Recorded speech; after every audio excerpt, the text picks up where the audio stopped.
Sahih al-Bukhari 1581. Narrated Hisham from his father. In the year of the conquest of Mecca, the Prophet entered Mecca from the side of Qada. Urwa used to enter through both places, and he often entered through Qada, which was nearer of the two to his dwelling place. Sahih al-Bukhari 1582. Narrated Jabir bin Abdullah. When the Kaaba was built, the Prophet and Abbas went to bring stones for its construction. Al-Abbas said to the Prophet, "Take off your waist sheet and put it on your neck." When the Prophet took it off, he fell on the ground with his eyes open towards the sky and said, "Give me my waist sheet." And he covered himself with it. Sahih al-Bukhari 1583. Narrated Aisha.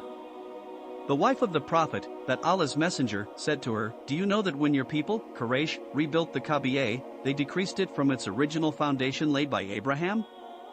I said, "O Allah's Messenger, why don't you rebuild it on its original foundation laid by Abraham?" He replied, "Were it not for the fact that your people are close to the pre-Islamic period of ignorance, i.e. they have recently become Muslims, I would have done so."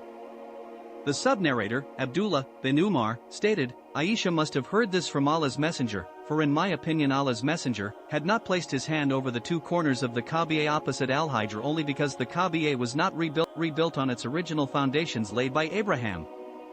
Sahih al-Bukhari 1584. Narrated Aisha. I asked the Prophet whether the round wall near Kaaba was part of the Kaaba. The Prophet replied in the affirmative. I further said, "What is wrong with them? Why have they not included it in the building of the Kaaba?" He said, "Don't you see that your people, Quraysh, ran short of money, so they could not include it inside the building of Kaaba?" I asked, "What about its gate? Why is it so high?"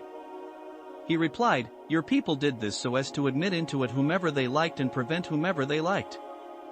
Were your people not close to the pre-Islamic period of ignorance, i.e. they have recently embraced Islam, and were I not afraid that they would dislike it, surely I would have included the area of the wall inside the building of the Kaaba and I would have lowered its gate to the level of the ground." Sahih al-Bukhari 1585. Narrated Aisha. Allah's Messenger said to me, "Were your people not close to the pre-Islamic period of ignorance, I would have demolished the Kaaba and would have rebuilt it on its original foundations laid by Abraham, for Quraysh had curtailed its building, and I would have built a back door, too." Sahih al-Bukhari 1586. Narrated Yazid bin Ruman from Urwa. Aisha said that the Prophet said to her, "O Aisha, were your nation not close to the pre-Islamic period of ignorance, I would have had the Kaaba demolished and would have included in it the portion which had been left, and would have made it at a level with the ground and would have made two doors for it, one towards the east and the other towards the west, and then by doing this it would have been built on the foundations laid by Abraham." That was what urged Ibn Zubayr to demolish the Kaaba. Jaz said, "I saw Ibn Zubayr when he demolished and rebuilt the Kaaba and included in it a portion of Al-Hijr, the unroofed portion of Kaaba which is at present in the form of a compound towards the northwest of the Kaaba. I saw the original foundations of Abraham which were of stones resembling the humps of camels." So Jarir asked Yazid, "Where was the place of those stones?" Jaz said, "I will just now show it to you." So Jarir accompanied Yazid and entered Al-Hijr, and Jaz pointed to a place and said, "Here it is." Jarir said, "It appeared to me about 6 cubits from Al-Hijr or so." Sahih al-Bukhari 1587. Narrated Ibn Abbas. On the day of the conquest of Mecca, Allah's Messenger said, "Allah has made this town a sanctuary. Its thorny bushes should not be cut, its game should not be chased, and its fallen things should not be picked up except by one who would announce it publicly." Sahih al-Bukhari 1588. Narrated Usama bin Zaid.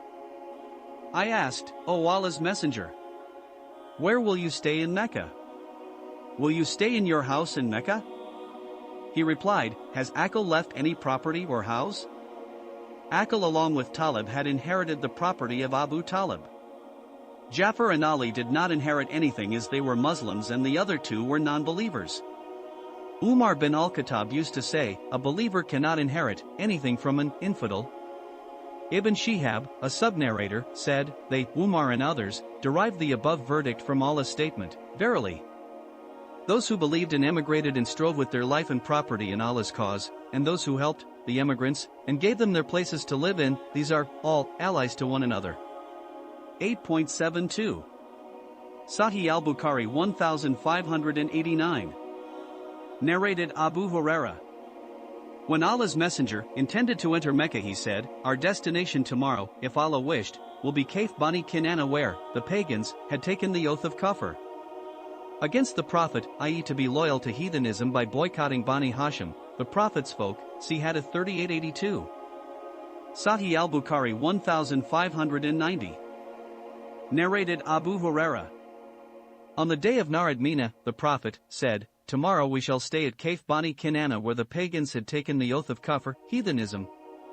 He meant, by that place, Al-Muhasib, where the Quraysh tribe and Bani Kaniqa concluded a contract against Bani Hashim and Bani Abdul Muttalib or Bani al-Muttalib that they would not intermarry with them or deal with them in business until they handed over the Prophet to them.